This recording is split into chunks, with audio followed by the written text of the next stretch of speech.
Oi pessoal, professor Rafael, falando diretamente da garagem aqui de casa, iniciando o vídeo no canal Parafraseando.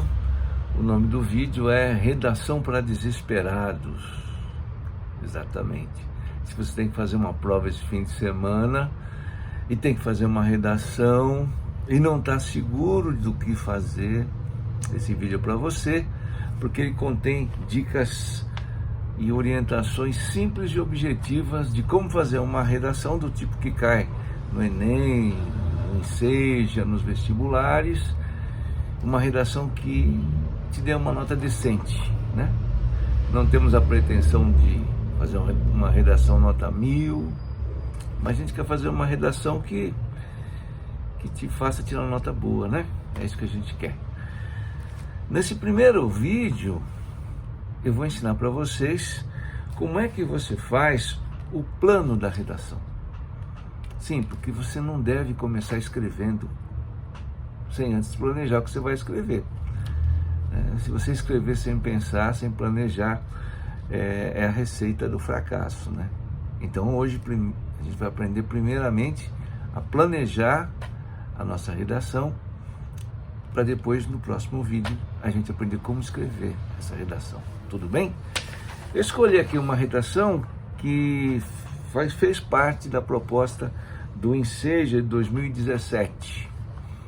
Quando você recebe a proposta de redação, a primeira coisa que você tem que procurar é o tema da redação, certo? Então, basta olhar aqui que você vai ver em negrito o tema, né? Na terceira linha. Um texto em língua portuguesa sobre o tema A questão da adoção de crianças e adolescentes no Brasil. A questão da adoção de crianças e adolescentes no Brasil. Se você achou o tema, a primeira coisa que você tem que procurar, a primeira pergunta que você tem que fazer para esse tema é: qual é o problema? Sabe por quê? Porque toda redação desse tipo, ela é construída em torno de um problema. Às vezes o problema está bem claro na sua frente. Por exemplo, se a redação falasse assim: o abandono dos idosos no Brasil, o problema estaria claro para você, né? O problema é o abandono. E aí você iria construir a redação em cima desse problema. Mas nesse caso específico, o problema não está dito. Porque ela diz assim: a questão da adoção de crianças e adolescentes no Brasil. Então veja, embora o assunto seja a adoção não é o problema. Na verdade, a gente sabe que a adoção é a solução, né? A criança está abandonada, maltratada, é órfã, né? Não tem família. A adoção é a solução do problema daquela criança. Mas o que tem de errado na adoção de crianças e adolescentes aqui no Brasil? Então você tem que descobrir o problema. Qual é a definição de problema? Problema é a diferença entre a situação ideal e a situação real. Em relação à adoção, qual seria o ideal? Talvez você concorde comigo que o ideal seria que todas as crianças abandonadas, órfãos, tivessem uma família para as adotar. Não seria isso o ideal? Isso está acontecendo aqui no Brasil? É óbvio que não, né? Então o problema é justamente não a adoção, mas o fato de que o número de adoções é insuficiente para o número de crianças e adolescentes que precisam ser adotados. Então, esse é o problema. Muito bem. Achou o problema? Agora você tem que procurar a causa do problema. Então pergunte para você mesmo: por que o número de adoções é insuficiente? O que impede que alguém adote uma criança ou um adolescente? Você conhece pessoas que adotaram e conhece pessoas que decidiram jamais adotar? Então essa é a resposta, né, que a gente precisa, o porquê da adoção não ser suficiente. Se você olhar aqui nos textos, né, nos textos de apoio, você tem aqui uma espécie de um gráfico, né, de uma estatística nesses desenhinhos aqui, ó.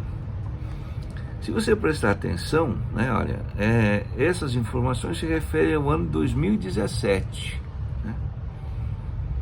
E aqui diz o seguinte, que em 2017 havia 32.343 pessoas pretendentes à adoção, que querem adotar crianças.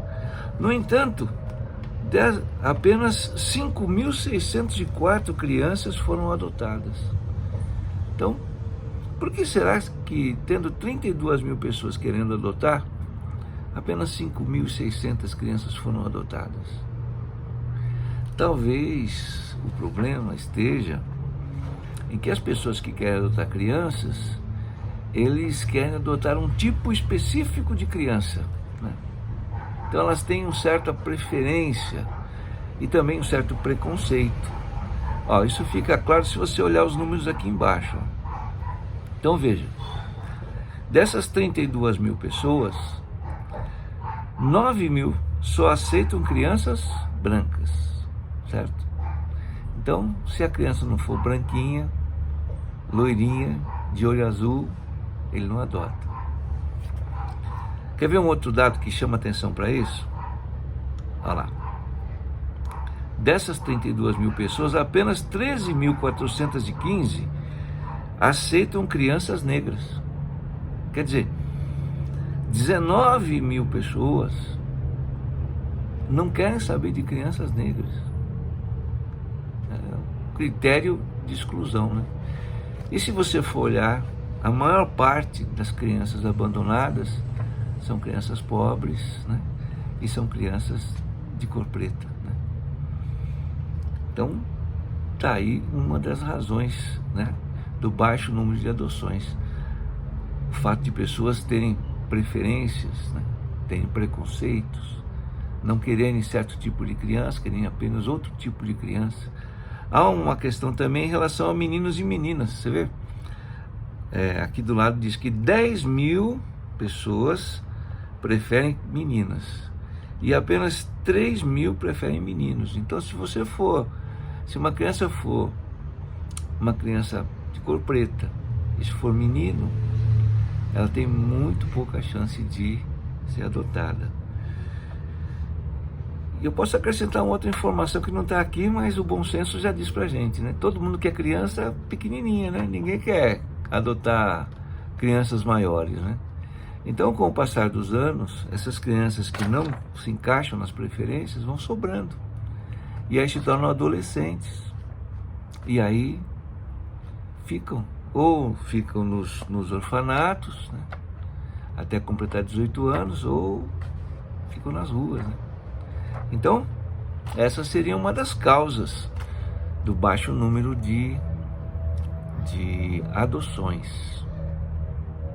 Vamos escrever? Beleza.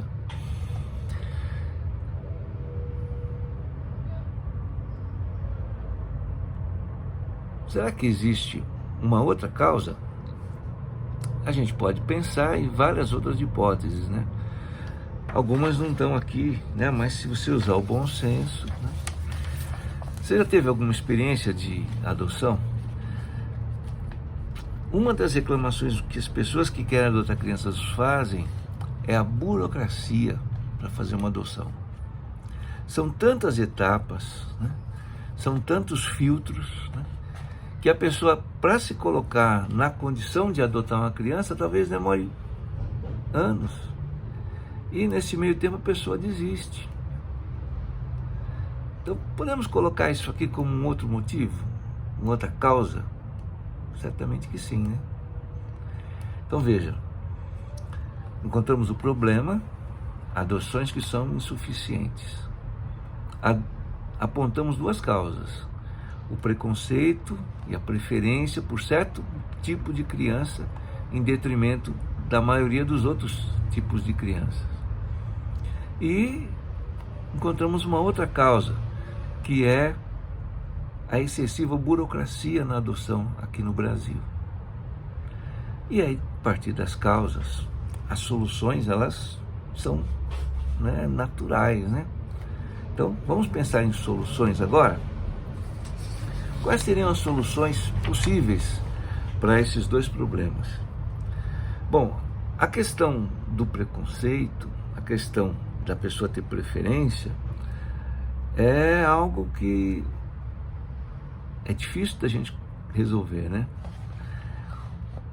Poderia ser feito, são campanhas de sensibilização, né?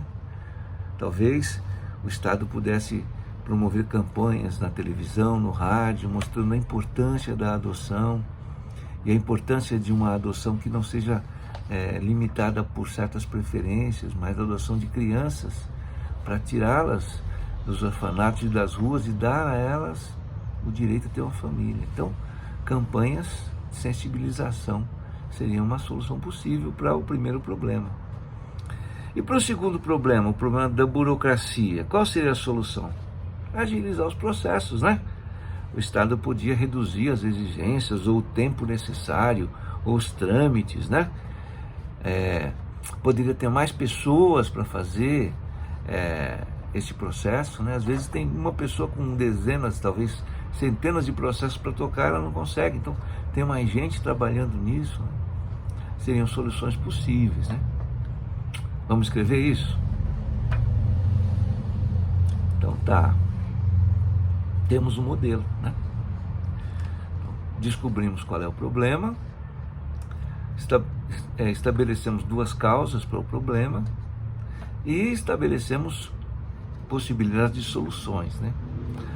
As soluções, quem tem que tomar são as autoridades governamentais, né? Então, todo problema social, né, exige logo de cara uma ação da parte do Estado, né? Porque é um problema que afeta toda a sociedade, né?